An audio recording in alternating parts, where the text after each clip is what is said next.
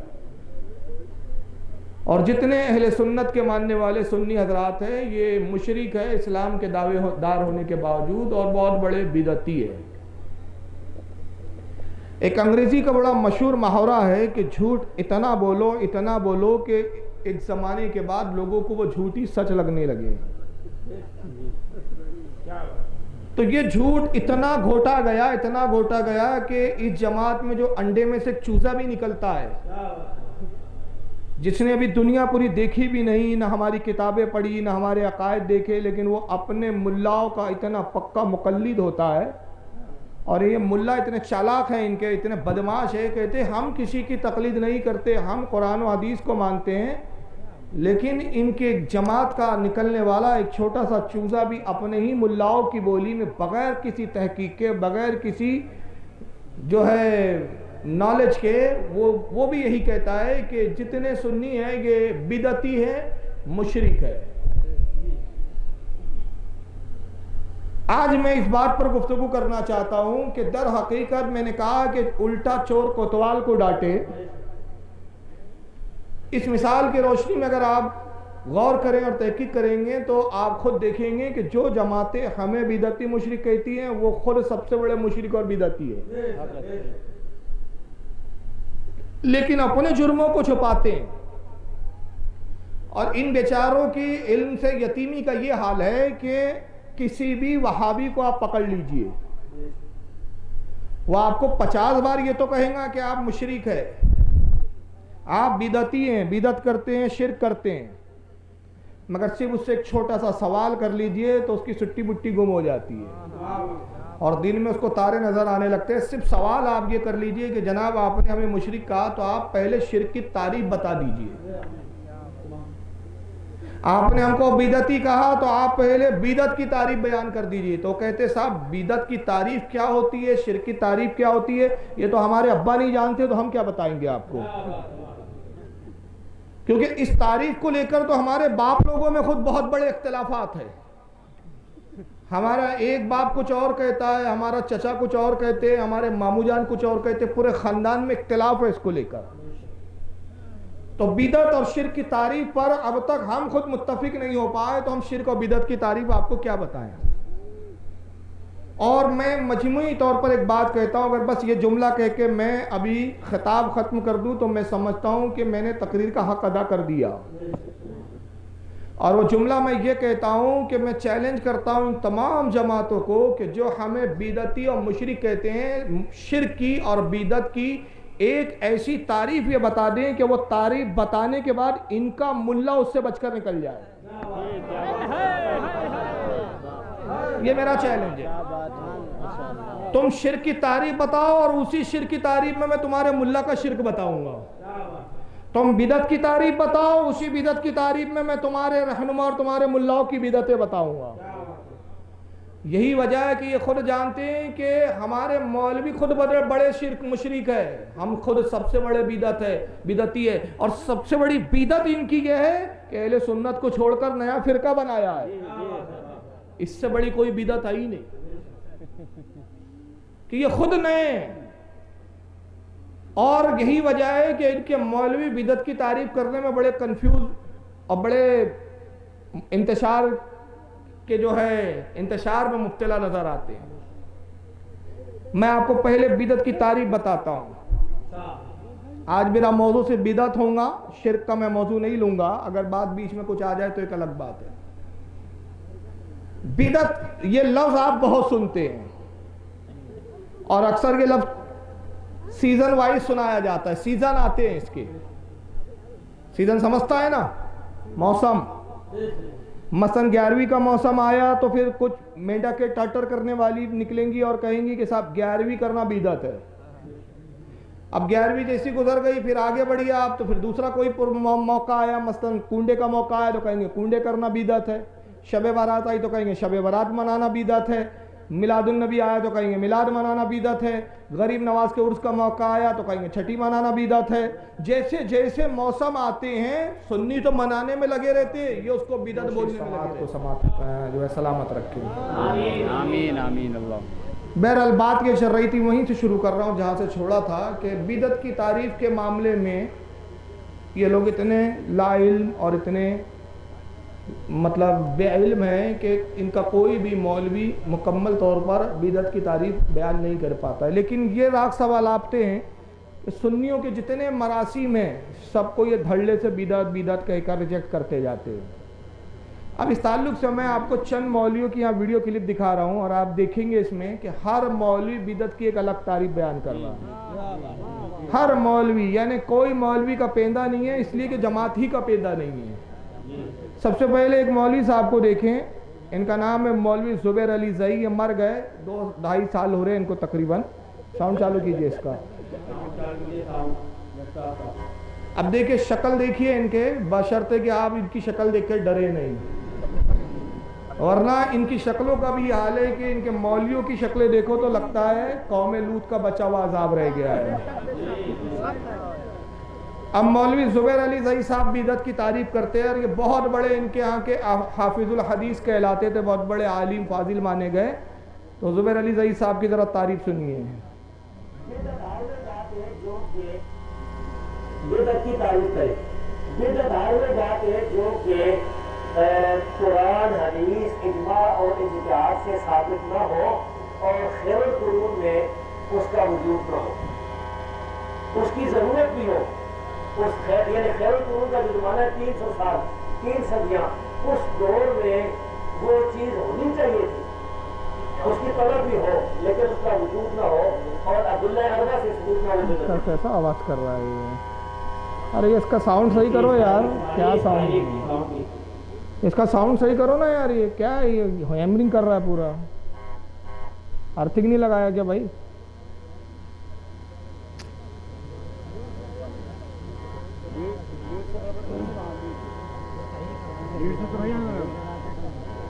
یہاں سے کچھ نہیں ہے، ارتھنگ ورتھنگ نہیں لگایا اس نے، سسٹم نہیں ہے۔ چلیے بہرحال کو سمجھ میں آیا آپ کے؟ زبیر علی زئی کی بات سمجھ میں آئی۔ کہتے ہیں کہ بدعت اس کام کو کہتے ہیں، میں ان کے جملے دہرا دیتا ہوں، کہتے ہیں بدعت اس کام کو کہتے ہیں جو خیر القرون میں نہ ہو۔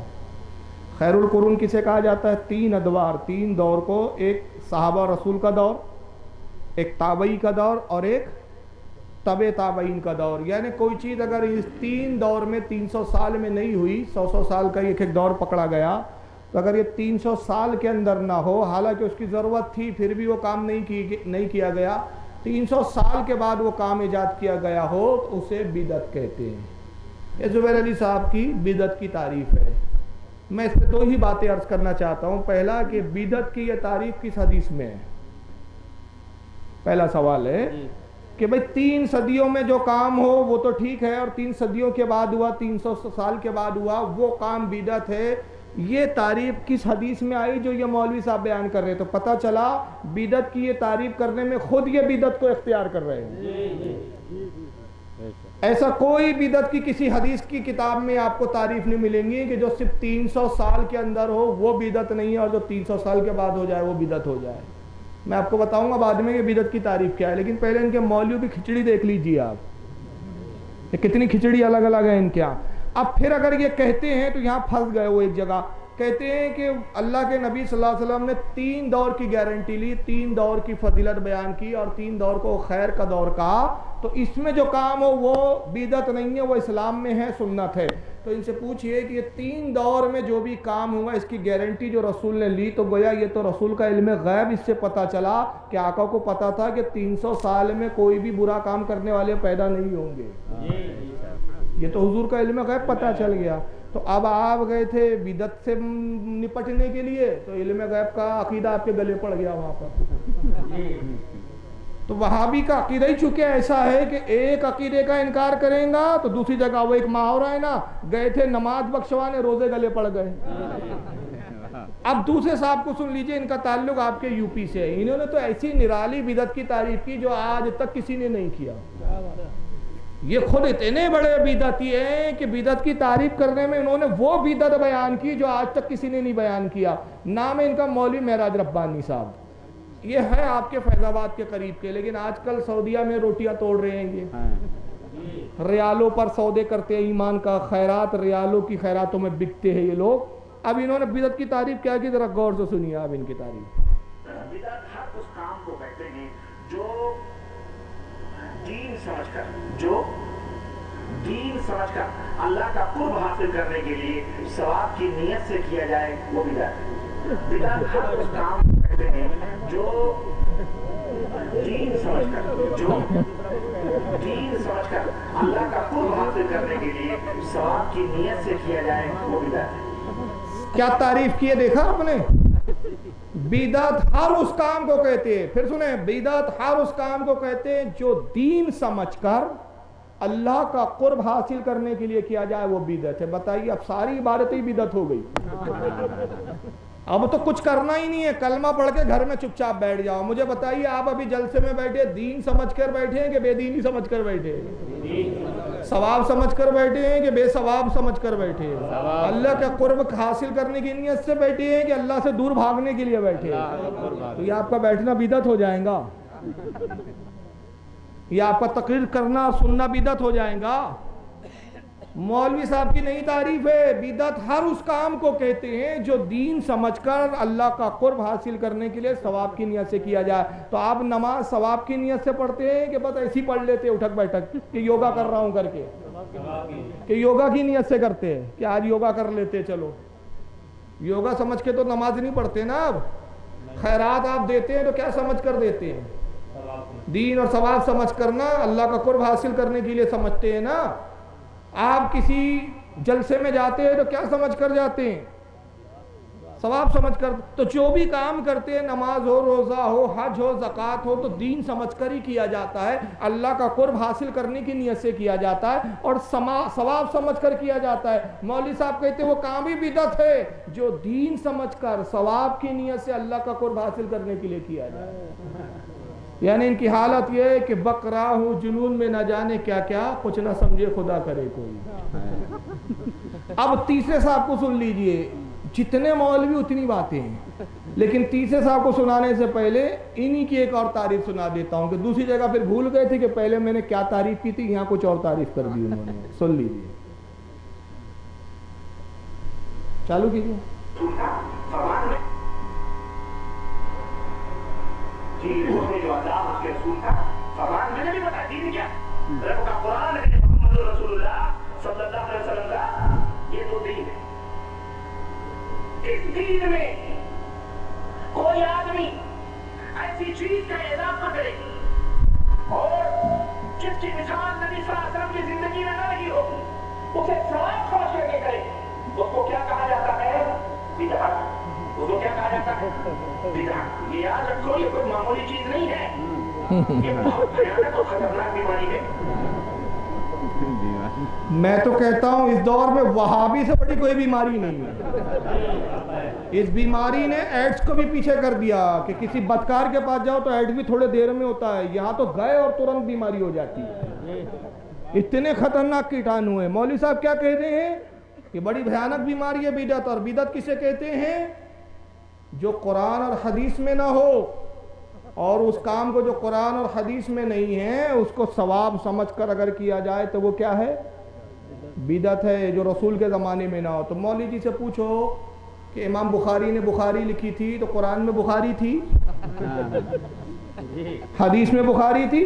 بخاری میں حدیثیں ہیں, حدیث میں بخاری نہیں ہے. بات سمجھ رہے کہ نہیں آپ؟ حدیث جو بخاری کتاب ہے اس میں حدیثیں, حدیثوں میں بخاری کا ذکر نہیں ہے. مسلم میں حدیثیں ہیں, صحیح مسلم حدیثوں میں نہیں ہے. تو جناب جب یہ کتابیں لکھی جا رہی تھی تو رسول کے زمانے میں نہیں تھی, قرآن میں نہیں تھی, مگر یہ دین سمجھ کر لکھی گئی نا, ثواب سمجھ کر لکھی گئی نا. تو یہ کیا کتابیں بے ثواب سمجھ کے لکھی جا رہی تھی؟ مدرسوں کا قیام ثواب سمجھ کے ہوتا ہے کہ بے ثواب سمجھ کے ہوتا ہے؟ رسول کے زمانے میں تو مدرسے نہیں تھے نا. قرآن پہ اعراب لگائے گئے, زیر و زبر, یہ دین سمجھ کر لگائے کہ بے دینی سمجھ کر لگائے گئے؟ تو حضور کے زمانے میں قرآن پر زیر و زبر اعراب نہیں تھے. دینی رسائل چھاپتے ہو, آپ بھی چھاپتے ہو, وہابڑوں کی بھی کتابیں چھپتی ہے دینی, تو ان سے پوچھئے کہ رسول کے زمانے میں کون سا ماہنامہ نکلتا تھا, اور آپ یہ جتنے ماہنامے نکالتے ہو دین سمجھ کے نکالتے ہو کہ بے دینی سمجھ کر نکالتے ہو؟ ارے سب سے بڑی بات تو میں کہہ رہا ہوں کہ جس کتاب کو آپ سب سے زیادہ سینے سے لگا کر رکھتے ہو بخاری مسلم, وہ رسول کے زمانے میں نہیں تھی, بعد میں لکھی گئی. اور آپ بدعت کی تعریف کیا بیان کر رہے ہیں کہ وہ کام جو رسول کے زمانے میں نہیں ہوا, جو نبی نے نہیں کیا, وہ بدعت ہے. تو نبی نے مدرسہ نہیں کھولا تو بدعت ہو گیا. آپ سارے مدرسے بند کرو بات سے, اپنے مدرسے چلانے کے لیے چندے کے لیے رسیدیں نہیں بنائی رسول اللہ نے, رسیدیں لے کر یہ چندہ کرنا بند کرو. تو اللہ کے نبی نے ماہنامے نہیں نکالے, قرآن پر زیر و زبر اعراب نہیں لگوائے, حضور نے کوئی حدیث کی کتاب نہیں لکھوائی, تو یہ جتنے کام ہیں یہ حضور نے تو کیا ہی نہیں. تو آپ کی تعریف کے مطابق جو کام نبی نے نہیں کیا وہ بدعت ہے, تو یہ سارے کام بدعت ہو گئے پھر. اور سب سے بڑی میں ایک بدعت بتاؤں آپ کو جس پر یہ جماعت بہت زیادہ عمل کرتی ہے, سننے کے بعد آپ چونک جائیں گے. تبلیغی جماعت تو بالکل بنیادی اس بدعت پر رکھا ہے ان تبلیغی جماعت والوں نے. کون سی بدعت ہے؟ تبلیغی جماعت والے جس علاقے میں جس بستی میں جاتے ہیں ان سے پوچھو آپ کیوں آئے, تو کہتے ہیں ہم کلمہ پڑھانے آئے ہیں. کیا پڑھانے آئے ہیں؟ کلمہ. تو کون سا کلمہ پڑھاتے ہیں یہ؟ بولیے بھائی کون سا کلمہ پڑھاتے ہیں یہ؟ ہاں نہیں معلوم آپ میں, اتنے بڑے مجمع میں کسی کو نہیں معلوم کہ کلمہ کون سا پڑھاتے ہیں؟ ارے وہ نہیں, پھر بھی جو بھی پڑھاتے ہیں جھوٹے مکار ہیں, مگر پڑھاتے تو ہیں. تو کیا پڑھاتے ہیں؟ لا الہ الا اللہ محمد. کون سا وہابی ہے جو کلمہ نہیں پڑھتا؟ کون سے وہابی ہے جن کی کتابوں میں کلمہ نہیں ہے؟ میں بڑی ذمہ داری سے کہہ رہا ہوں یہ کلمہ ہی بدعت ہے. یہ لا الہ الا اللہ محمد رسول اللہ, یہ کلمہ کیا ہے؟ سنو پھر سے, کیا ہے یہ کلمہ؟ بدعت ہے. میں ذمہ داری سے کہہ رہا ہوں, چیلنج کر رہا ہوں, کوئی بھی وہابی نبی کو یہ کلمہ پڑھاتے ہوئے ثابت کر دے. نبی نے کسی کو بھی یہ کلمہ پڑھایا ہو وہ ہم کو حدیث میں دکھا دے. یہ کلمہ نبی کے زمانے میں اس کا وجود ہی نہیں تھا, بلکہ نبی کون سا کلمہ پڑھاتے تھے؟ اشہد ان لا الہ الا اللہ واشہد ان محمدا عبدہ ورسولہ. لا الہ الا اللہ محمد رسول اللہ نبی نے کلمہ پڑھایا ہی نہیں, مگر آج کون سا وہابڑا ہے جو یہ کلمہ پڑھتا نہیں؟ ایک غیر مسلم آتا ہے کہ بھئی میں مسلمان ہونا چاہتا ہوں, دیوبندی کے پاس آتا, دیوبندی بھی یہی کلمہ پڑھاتا ہے, غیر مقلد بھی یہی کلمہ پڑھاتا ہے. تو اس سے کہو کہ جناب ابھی دین لایا نہیں اور آپ نے بدعت کروا دی اس سے, تو سب سے بڑے بدعتی تو تم ہوئے. اب آپ سوچ رہے ہوں گے یہ کلمہ تو ہم نے بہت سارے علماء سے سنا, کتابوں میں دیکھا, تو پھر یہ کیسے کہہ رہے فاروق رضوی صاحب کہ کلمہ تھا نہیں؟ تو سنیے, حضور کے زمانے میں کلمہ نہیں تھا. میں پھر کہوں, آقا کے زمانے میں صحابہ کرام کیا کلمہ پڑھتے تھے؟ اشہد ان لا الہ الا اللہ واشہد ان محمدا عبدہ ورسولہ. میں گواہی دیتا ہوں اللہ کے سوا کوئی عبادت کے لائق نہیں, اور میں گواہی دیتا ہوں کہ محمد اللہ کے بندے اور اس کے رسول ہے. یہ تو بہت بعد میں تابعین کے تابعین کے زمانے میں, تابعین میں بھی نہیں بلکہ تابعین میں بھی نہیں, بعض روایتوں کے مطابق ائمہ کے زمانے میں, ائمہ اربعہ کے بہت بعد میں, ائمہ کے مجتہدین کے دور کے بعد, جو ائمہ فی المجتہدین فی المسائل تھے, ان کے زمانے میں یہ ایک بحث چھڑی کہ صاحب اللہ کے رسول کی حدیث ہے کہ آقا نے ارشاد فرمایا کہ جو شخص مرنے سے پہلے کلمہ پڑھ لے اس کا خاتمہ ایمان پر ہے اور وہ جنتی ہے. کتنا ہی بڑا گناہ گار ہو, اگر وہ مرنے سے پہلے اس کا آخری کلمہ لا الہ الا اللہ محمد رسول اللہ یعنی اللہ کی وحدانیت اور رسول کی رسالت کے اقرار پر وہ انتقال کرے, مر جائے, تو آقا کہتے وہ جنت میں جائیں گا. تو اب بحث کا موضوع یہ چھڑا کہ بھائی یہ بڑی سعادت کی بات ہے کہ مرنے والا مرنے سے پہلے کلمہ پڑھ لے, لیکن ایک شخص اس عالم میں مبتلا ہے, سکرات کا عالم ہے, نزع کا عالم ہے, اور اس کے پاس اتنا وقت نہیں ہے کہ وہ کہے اشہد ان لا الہ الا اللہ واشہد ان محمدا عبدہ ورسولہ. اتنا لمبا پڑتا ہے کہ سانس اکھڑ جائیں گی, روح قبض ہو جائے گی. تو کیا کریں؟ کوئی ایسی ترکیب ہے, کوئی ایسا حل ہے کیا شریعت میں؟ کوئی ایسا جزیہ ہے کہ جس کی بنیاد پر مرنے والا ایمان پر بھی مرے اور اتنا لمبا کلمہ نہ پڑھنا پڑے؟ تو ائمہ نے کہا کہ ہاں ایک چیز ہے، ہم نے غور کیا تو دیکھا قرآن میں ایک جگہ ہے لا الہ الا اللہ اور دوسری جگہ ہے محمد رسول اللہ. لا الہ الا اللہ محمد رسول اللہ دونوں ایک جگہ نہیں ہے، الگ الگ جگہ ہے. آیت الکرسی میں آپ دیکھیے اللہ لا الہ الا، یہ آیت الکرسی میں یہ ایک اتنا حصہ ہے اور اس کا بھی مفہوم وہی ہے، نہیں کوئی معبود سوائے اللہ کے، اور اشہد ان لا الہ الا اللہ و اشہد ان، اس کا بھی مطلب وہی ہے کہ نہیں کوئی معبود سوائے اللہ کے. اور پھر کہا کہ دوسری جگہ ہم نے قرآن میں دیکھا کہ محمد رسول اللہ بھی آیا ہے. کہاں آیا ہے؟ محمد رسول اللہ والذین معہ اشدہ علی الکفار، محمد اللہ کے رسول ہے اور ان کے ساتھ والے بد دینوں پر کافروں پہ بڑے سخت ہے. تو انہوں نے کہا یا محمد رسول اللہ. تو دونوں قرآن میں، تو قرآن کی آیتیں ہیں، ایک حصہ یہاں سے لو ایک حصہ یہاں سے لو اور جب دونوں کو ملا دو تب یہ کلمہ بنتا ہے لا الہ الا اللہ محمد رسول اللہ. تو جو بات اس میں پائی جا رہی وہی اتنے لمبے چوڑے کلمے اشہد ان لا الہ الا اللہ و اشہد ان محمدً عبدہ و رسولہ میں بھی پائی جا رہی ہے. تو کہا کہ اب جو لا الہ الا اللہ محمد رسول اللہ کہہ دے اسے مومن بھی مانا جائے گا اور اس کا خاتمہ ایمان پر مانا جائے گا. تو یہ کلمہ بہت بعد میں ایجاد ہوا، یہ رسول کے زمانے میں نہیں تھا، صحابہ کے زمانے میں نہیں تھا. صحابہ یہ کلمہ پڑھ کے اسلام میں داخل نہیں ہوتے تھے. حضور کے زمانے میں کوئی کافر یہ کلمہ پڑھ کے داخل نہیں ہوا. اور پھر اس کے بعد ایک بڑی دلچسپ بحث چھڑی. امام غزالی رحمۃ اللہ علیہ کے زمانے میں مسئلہ اٹھا. کہا کہ بھائی یہ تو ٹھیک ہے کہ کوئی کہے لا الہ الا اللہ محمد رسول اللہ، اس کا خاتمہ ایمان پر مانا جائے گا، مگر ایک شخص کے پاس اتنی ہی سانس بچی ہے، اتنی ہی سانس ہے کہ اگر وہ کہتا ہے لا الہ الا اللہ تو روح قبض ہو جائے گی. محمد رسول اللہ کہنے کی گنجائش نہیں ہے اس کے پاس. اور اگر وہ دیکھتا ہے کہ سانس اب ایک ہی بچی ہے، بس اب روح قبض ہونے والی ہے، تو اگر وہ لا الہ الا اللہ کو چھوڑتا ہے، محمد رسول اللہ کہے تو لا الہ الا اللہ کو چھوڑنا پڑے گا. اور اگر لا الہ الا اللہ کو کہتا ہے تو محمد رسول اللہ نہیں پڑھ سکتا. تو اب کیا کرے کہ خاتمہ ایمان پر اور حدیث کے مطابق وہ جنتی ہو جائے. تو تمام علماء اہل سنت نے متفقہ طور پر فتویٰ دیا کہ اس کو لا الہ الا اللہ نہیں کہنا چاہیے بلکہ محمد رسول اللہ کہہ دے، کہ اگر وہ محمد رسول اللہ کہہ کر مرا تو ایمان پر خاتمہ مانا جائے گا. اس لیے کہ لا الہ الا اللہ کہنے والا رسول کا تو غدار ہو سکتا ہے، مگر جو محمد رسول اللہ کا اقرار کرتا ہے وہ خدا کا غدار ہو ہی نہیں سکتا.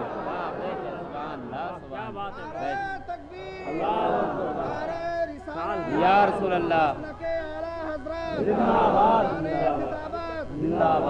فاروق صاحب قبلہ زندہ باد، زندہ باد، عقائد کانفرنس زندہ باد، اہل سنت زندہ باد. ہو سکتا ہے کوئی وہاں بھی یہاں بیٹھے ہو تو میری ان دلیلوں سے مطمئن نہیں ہو، کہیں گے فاروق صاحب یہ کون سی نئی باتیں لا رہے ہیں، تو ہمارے ابا جان نے بھی نہیں کبھی بیان کی. تو چلو آپ کے ابا کی زبان ہی سنا دیتا ہوں کہ آپ کے ابا بھی اقرار کر رہے ہیں کہ یہ کلمہ بدعت ہے.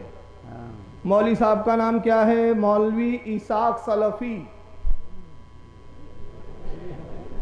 دیکھیں سب قبر کے مردے اکھاڑ اکھاڑ کے لائے ہوں آج.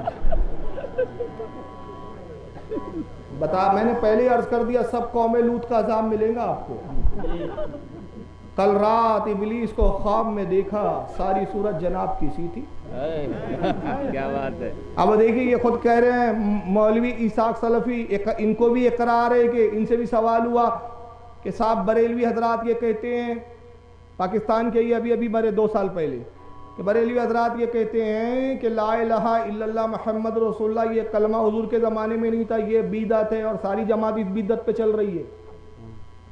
تو مولوی صاحب نے اقرار کیا، سنیے. آواز جو کلمہ ہم سب سے ناراض ہیں آپ بات چل پڑیے، یہ کام قرآن میں لا الہ الا محمد رسول اللہ کو دکھایا یہ قرآن حدیث رسول میں کہیں گے کلمہ کا ایک بار یہ جو الگ الگ کرنے ہیں بالکل ٹھیک ہے. لا الہ کہیں اس کا محمد ہم نے جو حضور نے جو کلمہ بنایا وہ شروع سننے کا ایک کلمہ چاہے حضور روک لاتے اشہد ان لا الہ الا اللہ وحدہ لا شریک لہ واشہد ان محمد رسول اللہ. وہ ہمیں جو جمع کی